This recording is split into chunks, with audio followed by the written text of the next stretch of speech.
but here I am. The third part of our day tripper with Henry. I am at the corner of 16th Avenue and Painted Hills Road. Painted Hills, yes, very much so. Look at the beautiful, beautiful colors. And I'm going to try and stand pretty still because I noticed in the last video that it was rattling a lot because I was walking around like the frantic, crazy man I can be. I get so excited about these things. So, but I'm here above Coachella Valley. When I was talking about earlier, you can see way down in the valley. Well, you could see if it wasn't for all this crap in the way. Temper, Antonio. It is somewhere out there a holy day. No, it is a blessed day regardless because I'm out here alive and in the sun and connecting with Mother Earth, just like you should be doing at least once a day. Connect with Mother Earth. Say it after me. I will connect with Mother Earth at least once a day, Antonio, because that keeps you grounded. No pun intended. Keeps you sane. There's no pun there at all. Keeps you rock solid. Yeah, that pun intended was too. That pun intended was too.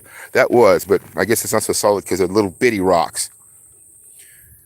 But let's not get too far into the foolishness.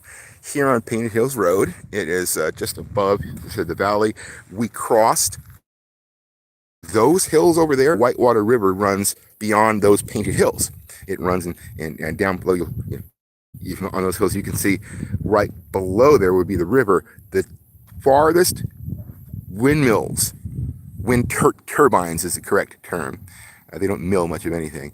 Do they bind anything though? The Whitewater's below there. So we've come probably maybe 500 feet or so. And we're heading up into the Morongo Basin that way, north of here. You continue down the Salton Sea, an inland body of water created, for those of you unfamiliar with such arcane histories, when I believe an all-American canal was being dug in like 1919. They were going to dig a canal, they being rich white landowners, and it sprung a leak basically, and it flooded the ancient Lake Cahuilla dry lake bed. And it took them, I don't know, a couple of years to stop the damn thing. And by then there was literally a sea had flown in from the Colorado River. And they've been fighting over it ever since, as it's a sink for waste runoff and all kinds of garbage and various attempts to save the place. It's an unusual story that I ain't got time to tell. I'm here to tell the bigger story about, well, this stuff. Now, these are transmission lines. They carry or wheel power, as it's known that when they come from a bigger area out here, they will wheel the power from a big station and bring it out here. These lines are transmission. They're high tension, high power, whatever. They run all the way out and to parts westward into Southern California, from wherever their point of origin is. But it's not here. These run for a long way through the valley. And the latest fad in trying to wrench power from the sky are the windmills. They've been here and they've 30, and they have proliferated. That is to say, grown like mushrooms on cow stink. See, I'm trying to be kid friendly. Yeah, out here, and they've grown crazy. And I honestly, well, Antonio, you kind of look like one of Americans. Aren't you environmentally friendly? Yeah, I suppose so. But I don't know. There's some other way to use them besides farming in the area and kind of there's got to be some kind of way of extracting. This area is a big place for extraction. Down below are natural gas peakers, those gray things in the distance, and they bring in piped in natural gas, and they're used to power.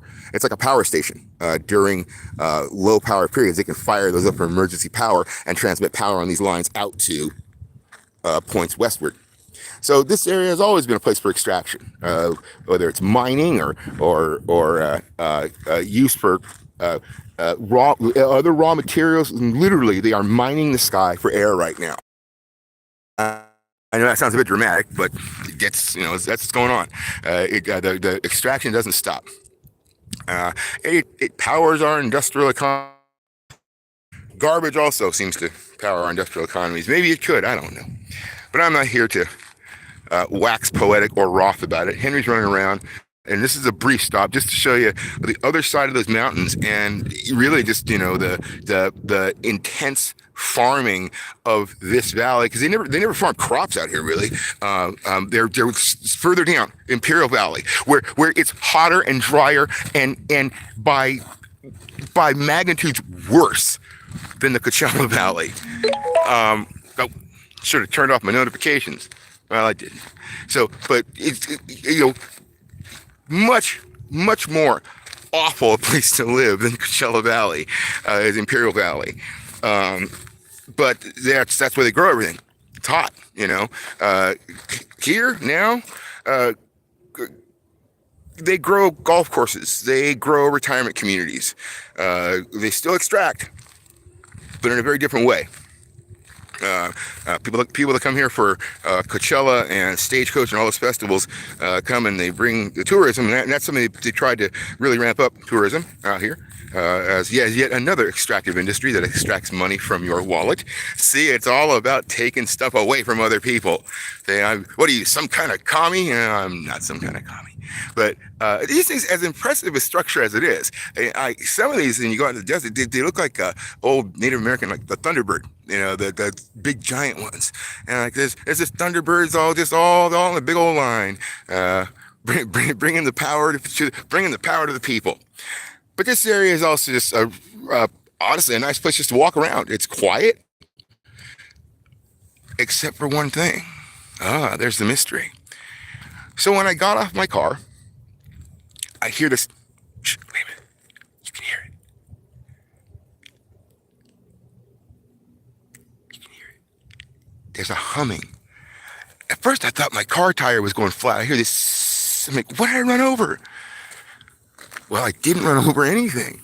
It's the wires. It's the wires humming. Yeah, it's the power going through it. The other day, I met someone out at Cabazon when I was working who starts talking about 5G and different conspiracies. And when it devolved into the Rockefellers, that's when I took my leave. But this just really, it kind of, you can see why it freaks people out, having all this like heavy power transmission lines around. And often these things run through, let's just say, a melanin enhanced neighborhood. Typically, you don't see a whole lot of these in the parts of Orange County that I used to live in, or they're really hidden.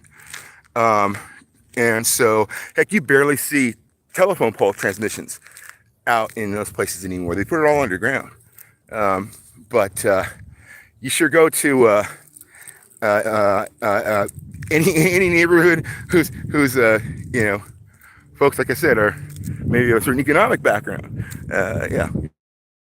You're going to find stuff like this. Maybe not windmills. Who knows? Maybe they'll start putting them in downtown LA. But meanwhile, I'm here. Short end of this trip, just to all this powerful place I'm standing. Eat cancer as I do it.